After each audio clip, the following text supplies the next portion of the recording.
Paddington Takes the Air. Chapter 1. A Visit to the Dentist. Paddington stared at Mrs. Brown as if he could hardly believe his ears. You've dropped my tooth down the waste disposal, he exclaimed. I shan't even be able to put it under my pillow now. Mrs. Brown peered helplessly into the gaping hole at the bottom of her kitchen sink. I'm awfully sorry, dear, she replied. It must have been in the leavings when I cleared up after breakfast. I think you'll have to leave a note explaining what happened. It was a tradition in the Browns' household that anyone who lost a tooth and left it under their pillow that night would find it replaced by 50 pence the next morning, and Paddington looked most upset about being deprived of this experience. Perhaps we could try looking under the cover outside, suggested Judy hopefully. It might still be in the drain. I shouldn't think so, said Jonathan. Those waste disposals are jolly good. They grind up anything. It even managed that everlasting toffee Paddington gave me yesterday. It was a super one, he added hastily, as he caught Paddington's eye.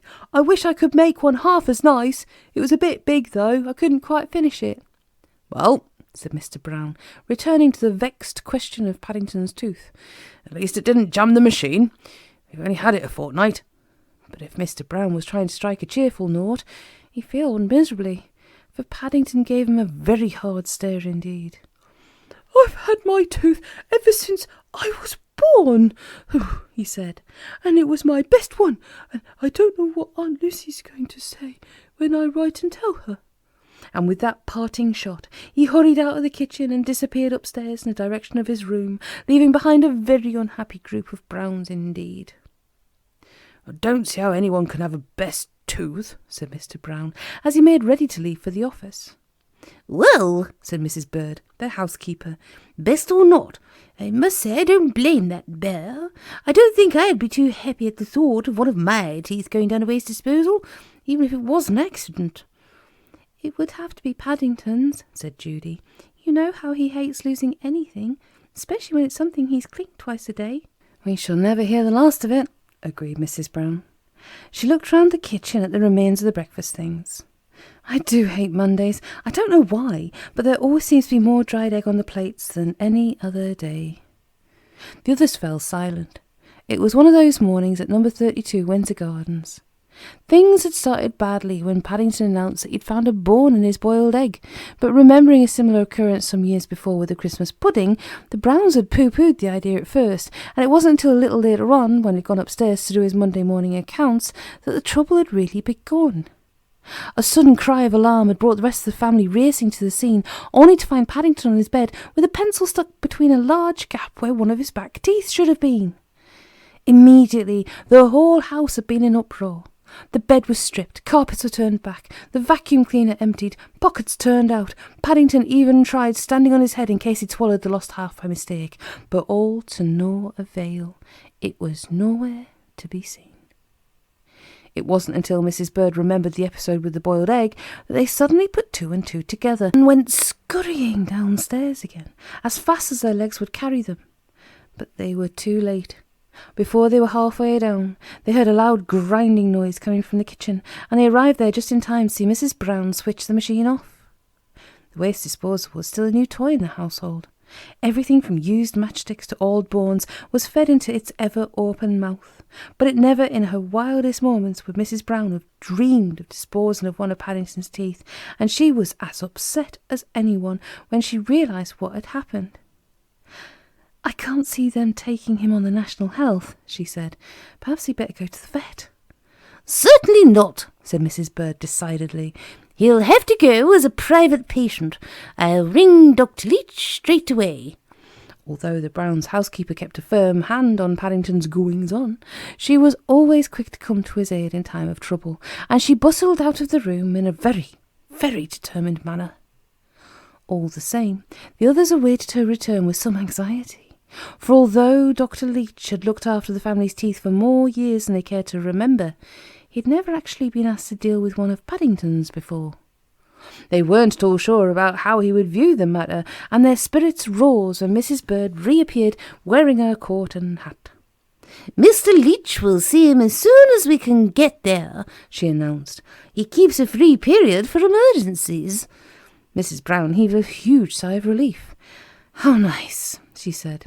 "It's not as if we've ever registered Paddington with him." "Who said anything about Paddington?" replied Mrs. Bird innocently. "I simply said we have an emergency in the house." She glanced up at the ceiling as a loud groan came from somewhere overhead. "And if you ask me, there's no one who'll deny the truth of that. Better order a taxi." While Mrs. Bird got busy on the phone again, the others hurried upstairs to see how Paddington was getting on. They found him sitting on the side of his bed wearing a very woebegone expression on his face indeed. Or rather, the little of his face that could be seen, for most of it was concealed behind a large bath towel. Every so often a low groan issued from somewhere deep inside the folds, and if the news of his forthcoming visit to the dentist did little to raise his spirits, they received a further setback a few minutes later when he was ushered into the back of a waiting taxi. "Having trouble with your choppers, mate?" asked the driver, catching sight of the towel. "No choppers!" exclaimed Paddington. "I hope he's not a strong union man," continued the driver as they moved away. "One out, the lot out." Mrs. Brown hastily closed the window between the two compartments. "Don't take any notice, dear," she said. "I'm sure you're doing the right thing. Dr. Leach is very good. He's been practising for years." "Mr. Leach has been practising?" repeated Paddington, with growing alarm. "I think I'd sooner pay extra than have someone who knows what he's doing." The Browns exchanged glances. It was sometimes very difficult explaining things to Paddington, especially when he had his mind firmly fixed on something else. And they completed the rest of the journey in silence. However, if Paddington himself was beginning to have mixed feelings on the subject of his tooth, Dr. Leach had no such problems when they reached the surgery a short while later. "I'm afraid I shall have to charge extra," he said, as the situation was explained to him. "Bears have 42 teeth." "I've only got 41, said Paddington. "One of mine's disposed of." "That's still 9 more than I normally deal with," said Mr. Leach firmly, ushering Paddington into his surgery. "None of my charts cover it for a start. I shall have to get my nurse to draw up a completely new one." "I do hope we are doing the right thing," said Mrs. Brown anxiously, as the door closed behind them. "I feel it's all my fault." Mrs. Bird gave a snort. "More likely that bear's everlasting toffees," she said grimly. "They're well named. It's almost impossible to get rid of them. It's no wonder he's lost a tooth. He was testing them all day yesterday. I had to throw the saucepan away, and there were toffees all over the kitchen floor. Nearly ripped my ankle twice."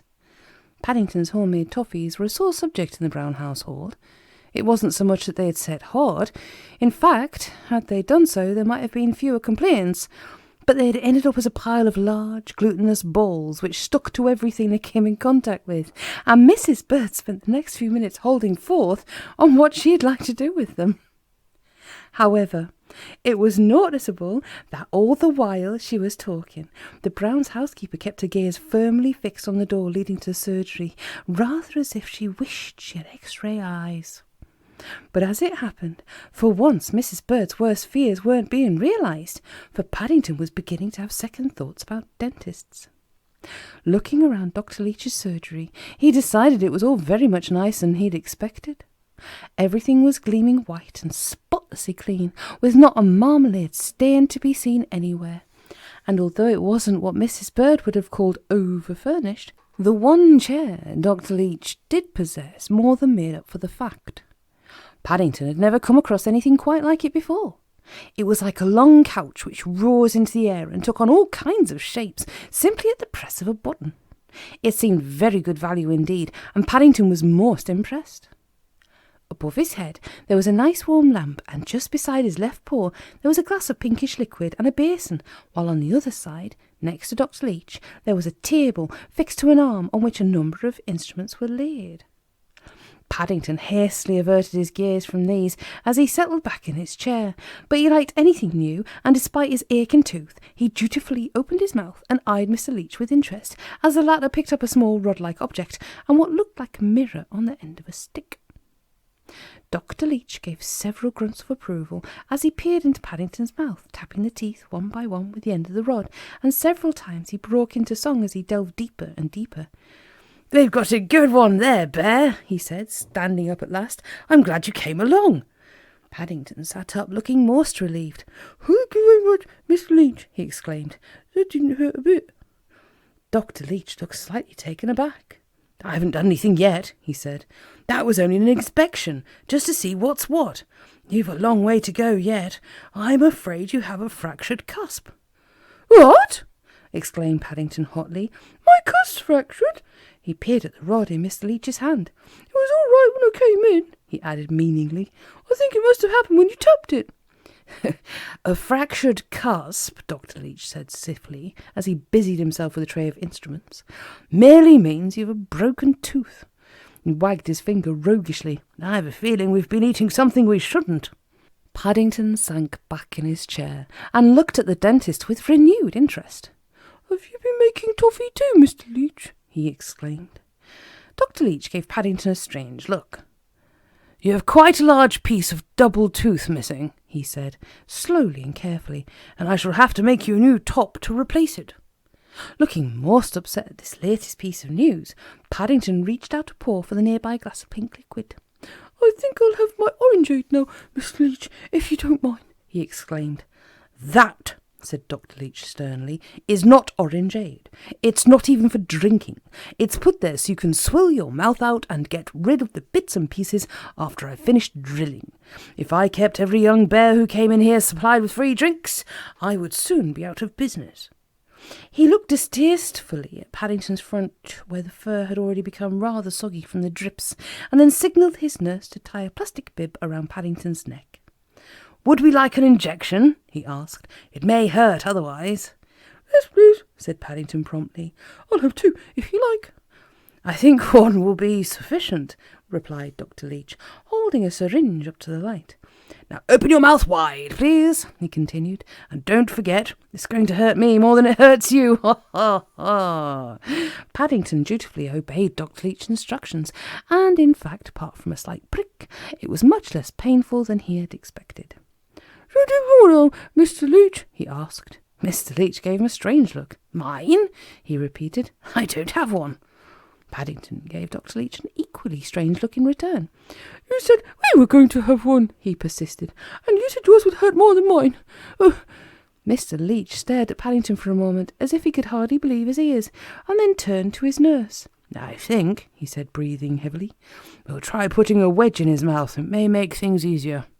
Now," he continued, turning to Paddington as the nurse handed him a piece of plastic-looking material, "I want you to open your mouth again, say ah, and when I've put this in, take a good hard bite." Paddington opened his mouth and let out a loud "oh." "Good," said Mr. Leach approvingly, as he reached into the opening. "Now one more ah like that, and then a good hard bite. Whatever happens from now on, don't let go." "Oh," said Paddington. Dr. Leach's face seemed to change colour suddenly.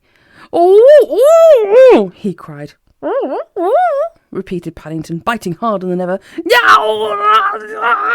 shouted Mr. Leach, as he began dancing up and down. "Oh!" called Paddington, nearly falling out of the chair in his excitement. "Oh! Oh! Ouch!" shrieked Mr. Leach. "Ow! Ah! Outside in the waiting room, the Browns looked anxiously at one another. "Poor old Paddington," said Jonathan. "Sounds like he's going through it." "I do hope he doesn't take much longer," said Mrs. Brown. "I don't know about Paddington, but I'm not sure if I can stand a lot more." As it happened, Mrs. Brown's prayers were answered almost before the words were out of her mouth, for at that moment the surgery door burst open and a white-faced nurse appeared in the opening. "Can you come quickly?" she cried. Mrs. Brown clutched at her throat. "Paddington!" she cried. "He's not—" "No," said the nurse. "He's not. We haven't even started on him yet. It's Mr. Leach we're having trouble with." Mrs. Bird hurried into the surgery, clutching her umbrella. "Whatever's going on?" she demanded. replied Paddington. shrieked Mr. Leach.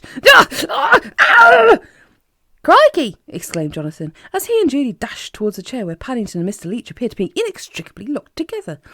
"You grab Mr. Leach," cried Judy. "I'll pull Paddington." A moment later, Mr. Leach staggered back across the room. "My thumb," he said slowly and distinctly, as he glared at the occupant of the chair. "My thumb, or what's left of it, was caught under your wedge, bear." Paddington put on his injured expression. "You said bite hard and not let go whatever happened, Mr. Leach," he explained. Mrs. Brown gazed anxiously at the dentist as he stood in the middle of the surgery, nursing his injury. "Would you like us to come back another day?" she asked, doubtfully. Dr. Leach appeared for a moment to be undergoing some kind of deep internal struggle, and then he took a grip of himself. "No," he said at last. "No. When I became a dentist, I knew there would be days when things wouldn't always go right." He looked at Paddington and then reached for his drill. "I've had 20 most enjoyable years. I suppose it had to come to an end sometime, and I'm certainly not letting a bear's cusp get the better of me now." It was some time before Paddington emerged again from Mr. Leach's surgery, and although all had remained quiet, the Browns were relieved to see him looking none the worse for his experience. Instead, as he hurried into the waiting room holding his mouth open for all to see, he looked positively excited. "Mr. Leach is going to give me a new gold tooth," he announced importantly. "My cust's so large he doesn't think an ordinary one would stand the strain." Mr. Leach permitted himself a smile as he hovered in the doorway, nursing a bandaged thumb. "I think we're winning at long last," he said. "I'd like to see young Mr. Brown again next week for a final fitting." "Thank you very much, Mr. Leach," said Paddington gratefully. Bending down, he undid his suitcase, withdrew a large paper bag and held it out. "Perhaps you'd like to try one of these." Mr. Leach hesitated. I don't normally indulge," he said, peering into the bag. "It doesn't set a very good example, but I must say they look tempting. It's very kind of you. As he placed one of Paddington's everlasting toffees into his mouth, Mr. Leach's voice trailed away, and for the second time that morning his face took on a glazed expression. He gurgled, pointing to his mouth. Paddington peered at him with interest. "I hope you haven't fractured one of your cusps now, Mr. Leach," he said anxiously. Dr. Leach glared at him for a moment and then staggered back into his surgery, clutching his jaw. Far from being fractured, his cusps gave the impression they were cemented together for all time, and the look on his face as he slammed the door boded ill for the next patient on his list that morning. Paddington looked most upset. "I only thought he would like one to be going on with," he exclaimed. "Going on with is right," said Mrs. Bird grimly, as a series of muffled exclamations reached their ears. "By the sound of things, it'll be going on till this time next week." She held out her hand. "I know something else that's due to be disposed of as soon as we get home. We've had quite enough bear's everlasting toffee for one day." Judy squeezed Paddington's paw as they climbed into a taxi to take them home. "Never mind," she whispered. "There can't be too many bears who are able to say they're having a gold tooth made for them." "And I'll tell you something else," said Mrs. Brown. "It'll make you even more valuable than you are at the moment. While you have a gold tooth in your head, you'll never be completely without, whatever happens." Paddington digested this latest piece of information for a moment or two as he settled back into his seat. So much had happened that morning, he felt he'd have a job to remember it all, let alone put it down on a postcard when he next wrote to his Aunt Lucy in Peru. But all in all, he was beginning to feel rather pleased at the way things had turned out, and he felt sure she would be equally delighted by the news. Mrs. Bird glanced across at him with the suspicion of a twinkle in her eye. "If this morning's events are anything to go by," she said, "it strikes me that a tooth in the sink is worth 2 under the pillow any day of the week." Paddington nodded his agreement. "I think," he announced at last, amid sighs of relief, "I'll always have my old teeth disposed of in future."